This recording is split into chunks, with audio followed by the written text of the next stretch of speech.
Hi, Chef. Thank you very much for joining us. Congratulations on being the first female executive chef of Yamashiro. And at age 50, you were able to achieve this and first female. How was that for you? Was there any pressure on your part to live up to the expectations or being better than the male chefs before you? Hi, Janet. Thank you for having me. It's a great opportunity to be here. Wow, challenges. There's a lot of expectation because our industry is basically dominated by male chefs. So it's kind of hard to, or you don't really know that, or hear a lot of female executive chefs that run a restaurant. So when I first came in, I actually just was their executive pastry chef. So um, I didn't have any much expectation except, go in, work your 8 hours, and then leave.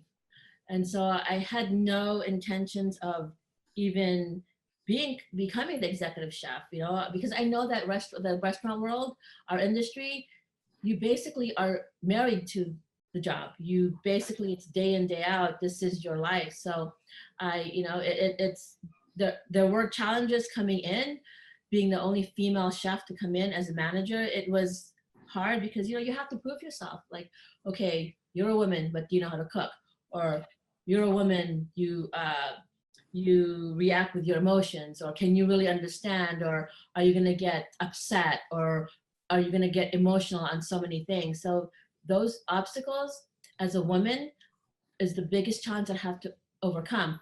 Then after you overcome that, then you have to show them that you can cook, that you have what it takes, and you have the stamina, and you have the drive that they do. So it was being a woman, then being a woman chef, and coming in without no restaurant experience. It was the biggest challenge that I've ever had to face. Mhm. And before becoming a chef, what were the odd jobs that you took? Coming to America, every immigrant has a story. Well, my first job that I had was, of course, you go to retail. I worked at J.C. Penney's the first time, and I was in their cosmetic department. So I was a makeup artist for Christian Dior and Lancome. And I did that for a long time. It was, you work on commission, the money was great, and, you were surrounded by beauty products. So I did that. Then I went into real estate. So I took real estate classes, and I, sold houses, rented apartments.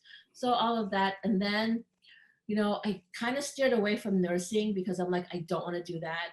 It's not my passion. But of course, we Filipinos, be a nurse, be a doctor. So I did go into nursing school. But God, throughout the 2 years that I went to nursing school, part of me was like, I don't want to do this. It's not what I want. And before I got into the program, I immediately backed out, and then I just went back to real estate. Wow. And you went to the school of Cecilia de Castro? Yes, I did. I went to Ace Culinary School. Yes, yes. Yeah. Talk about that because she's also my friend. It was, what? The school was next to our house, and I would pass by it every day.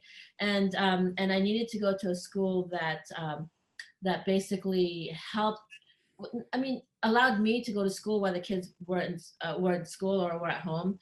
And so I enrolled, and the only thing I wanted to do was pastries. I went in there not thinking of going into a career.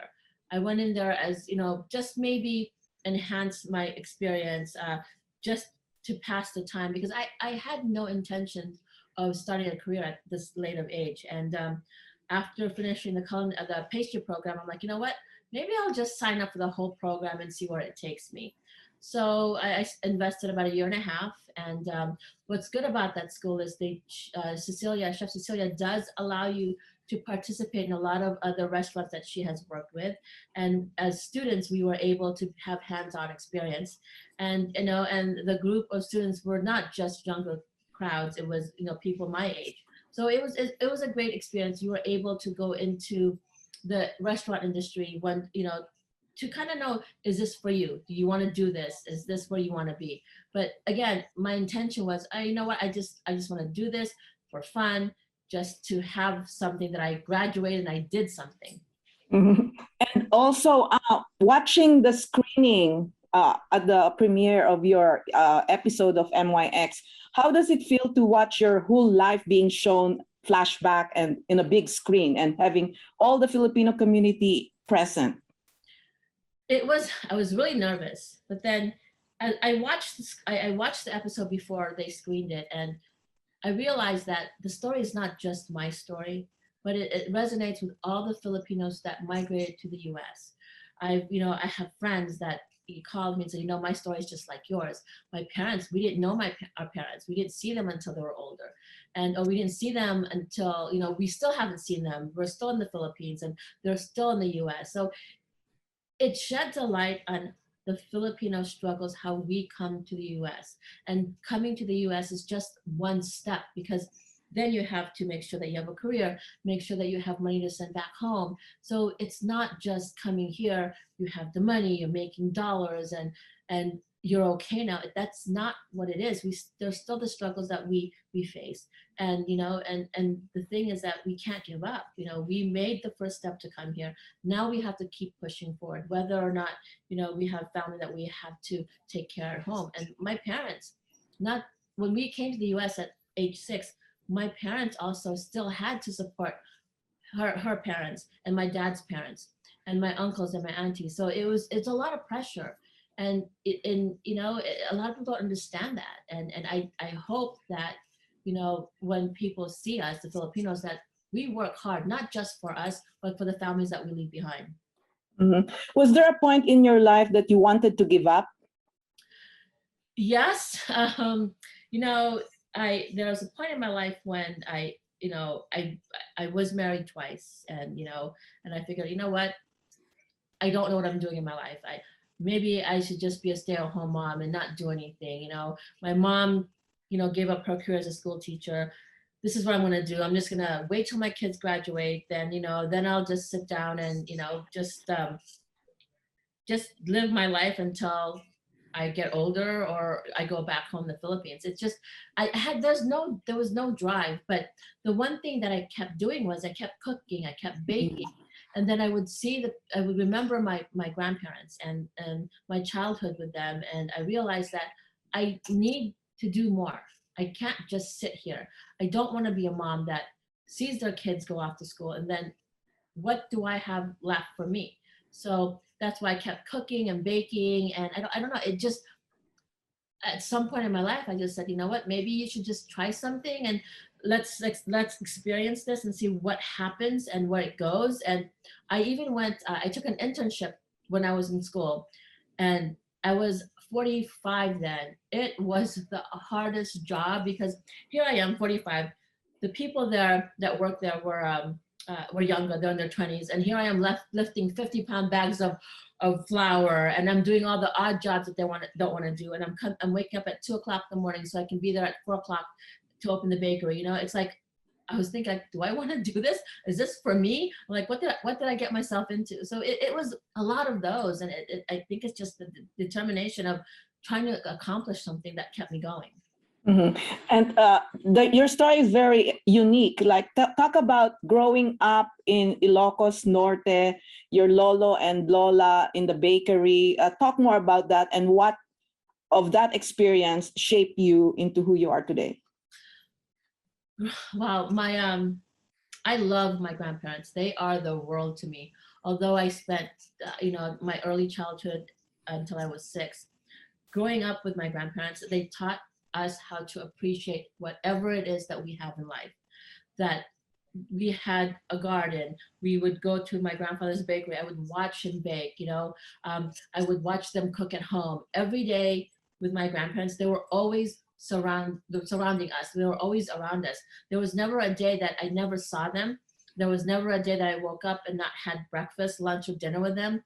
So I was surrounded by love, surrounded by people that loved me, that took care of me. And what shaped me today is because how they treated me with love and kindness. And even though I did bad things as a child, they were always there. They were always there for me. They always were caring. They sacrificed their career to stay at home, to take care of us when my parents weren't here. And so when I was a mom, I did work when I first had my child, and working like 12 hours a day and not being able to be there during their when they were growing up. It was kind of sad because I'm like, I need to be home because my grandparents were home with me while I was young. So that's when I decided, what, I'll just stop working. I'll be at home with my kids, and I was there to help them, nurture them. And I guess in a way, I did what my grandparents did for us. And that's how it shaped me to be somebody who I am, where I give as much as I can to people, and not being selfish and allowing, embracing everybody, no matter who you are. It's because, it's, we just have to uplift each other. What are the names of your lolo and lola? My tata, I call them tata, is Ramiro, and my nana is Filipina. That's on my mom's side. They lived in Batak. My dad's side, my grandfather's name is Pedro, and my grandmother's name is Suzima. Oh, So okay. I was always around my grandparents. I mean, they were my world and my life. So they mean the world to me. And if you were not a chef today, what do you think would you have become? Wow. I think because of the pressure from my parents, I would probably be forced into some kind of medical field, either a nurse, a nurse's assistant, or a medical biller, or something in that field. That I think that's probably where I would have ended up going. But did you take up a nursing or medical degree in college? I did. I went to nursing school. I did that, but then towards the earlier program of it, I'm like, this is not me. I can't be in scrubs, or it's not something that I wanted to be more creative. And I can imagine myself, if let's say if I became a nurse, I would be probably saying, oh, I can design you a new scrub, or maybe I can, let me see if I can do this for that. It just wasn't in me. And I know that in the Filipino culture, you need to be a nurse, you need to be a doctor, you need to be an engineer, but I just couldn't force myself to do it. So, have you ever met the Cristeta Comerford, the White House chef? And who are your chef idols? No, I've never met her. I've heard about her, and I've read about her, and I admire her so much to be there at the White House. It's like it's one of the goals that you want. And as a female, I mean, how can you, it's hard to imagine a female having that role at the White House. It's like, wow, as a woman, we can accomplish things. The person that I really admire that really launched my interest in cooking was when I was a child. My mom would watch Julia Childs, and it was always in the background we were cooking. And I don't know, it's her enthusiasm, her charisma, and the way she would cook. It's just, I admire her so much that I that's why I got so interested in her. And the people I admire right now are, it's just everyone. I don't have a particular person that I watch, but I love to watch people cook. I just love to see everyone, even the stay-at-home chefs. It's just, to me, food and cooking reminds me so much of my childhood that's why I'm so drawn to it. Mhm. Do you dream of having your own cooking show or a cookbook, or what are your dreams right now? My dreams is to basically open a place where I can inspire young girls who want to become chefs, to pave the way for them, that they let them know that they can accomplish that and they can succeed. And I, as far as a cooking show, I would love to do that. But what I would love to do is have a cooking show that basically shows off our Filipino cuisine, you know, introduce the world what we have, because our food is so good, it's amazing, and we need to show that. We need them to open our doors and say, oh my god, have you tried dinuguan, let me show you how this is done. Or it's just, to me, our food is so fascinating that I don't understand why no one knows or no one tries it, because we have the best food in the world. So, have you introduced a little bit of Filipino dishes in Yamashiro? Yes, I have. So I do have some guests, or I do have some people that will message me on Instagram. They will ask for chicken adobo. They would ask for sinigang, sometimes sepuchon, sometimes dinuguan, or Ilocano pinakbet. So when they message me, I'm so quick to do it. I'm slowly putting it on the menu, and I'm not afraid to cook whatever it is, any kind of Filipino dishes, because my goal while I'm here at Yamashiro as our executive chef is to introduce our world and our cuisine to everyone. Okay, and I know you have a lot of Hollywood and Filipino celebrities going to Yamashiro. Can you talk about some unique experiences or funny experiences with some of them? Well, one of the experiences was with Martin Rivera. I have been a fan for the longest time with him, and I used to listen to his songs when I was stationed at Clark Air Base, and I told my friend Natalie that if he ever comes, I want him to sing to me. And it was just a joke. I'm like, just have him sing to me, no big deal, whatever. And so when they were dining, my friend Natalie said, you know what, Martin, she loves your song, Ikaw ang lahat sa akin. Why don't you sing it to her? So he stopped eating. He got up and sang to me. I felt like I was 16 all over again, but it was so funny that, for him to do that. And then I texted my mom. I showed the video of my mom. My mom was so happy. And what makes my whole experience here is that I watched these amazing artists as a child when I was in the Philippines. I've always wanted to meet them. We sit here, we're like, oh my God, we dream of these fantasies. Oh my gosh, when I meet Pops Fernandez, when I meet Piola Pascal, I'm gonna scream. I wanna hug them. But you never think that you're gonna be there one-on-one in person, right? And the fact that I have the opportunity to do this, it's like, I still believe I think it's a dream. And I remember when Piola Pascal came here for lunch with his family, I was talking to him. I said, my mom told me to smell you because she wants to know, she wants to know how you smell. And then I'm like, and I'm thinking in my head, is like, what the hell did I just say to him, And then I said, when I saw you, I wanted to jump up and down and scream because I get to meet you. And then his family goes, you want to jump up and down now? So I was jumping up and down.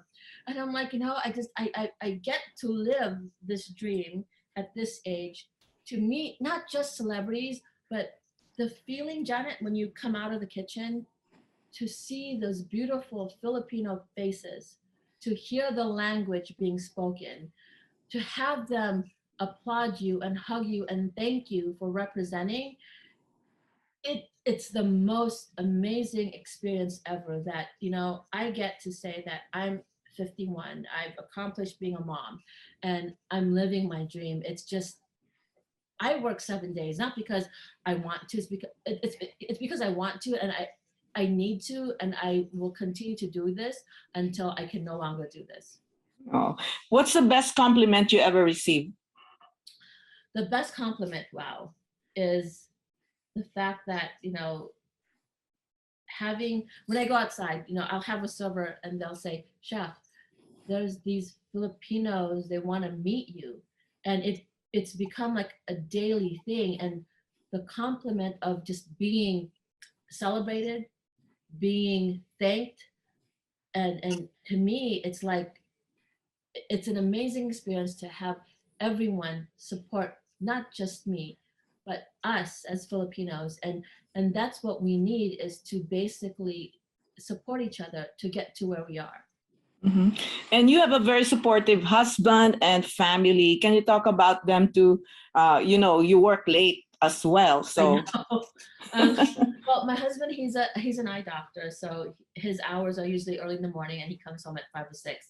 So my life was always been at home. I was at home with my kids. They would see me to the point like, hey mom, are you gonna go out? Do you wanna go out? You're always at home. Now it's, where are you? What time are you gonna come home? I don't see you anymore. You only come home to sleep and you get up and you're gone. And because when I was a stay-at-home mom, sometimes it gets to the point where you get depressed because you're day in, day out, it says you're cooking, doing the dishes, you're cleaning the house, you're making sure the kids' homeworks are done, you're driving them here and there, you're the driver, you're gonna take them here. And so what they see is that I'm happy. They don't see mom getting upset. Mom's not at home yelling. Mom's not at home being like this. So they're very, very supportive, that they love the fact that I'm happy. I'm doing what I love, and it's something that I'm doing for myself. Mhm. If you were to advise your younger self, what would you say? I would tell myself to be patient, because I was always searching for what career I should be just to get famous, get rich, or what is it the best way to get easy money. But you know what it is? It's just being patient, that timing is everything, that yes, you'll get there when it's time. A lot of people ask me, what if, don't you wish that you had your career at an earlier age? It would have been great. Maybe I would have had the energy to go out and party, but then I don't think I would have taken it seriously. I would have probably said, you know what, this is not for me. I'm going to go somewhere else. Or I may have gotten big headed and say, you know what, I'm too big for this. I want to do something better. But now at this age, I appreciate all the hard work that my family has put in, the dedication that I had with my kids, and the support that my family has given me. And I appreciate coming to work and just walking through those big doors of Yamashiro and thinking, 20 some years ago, I came here on my first date with my husband, and coming full circle and being the executive pastry chef and then running the most iconic restaurant in the world and here in LA.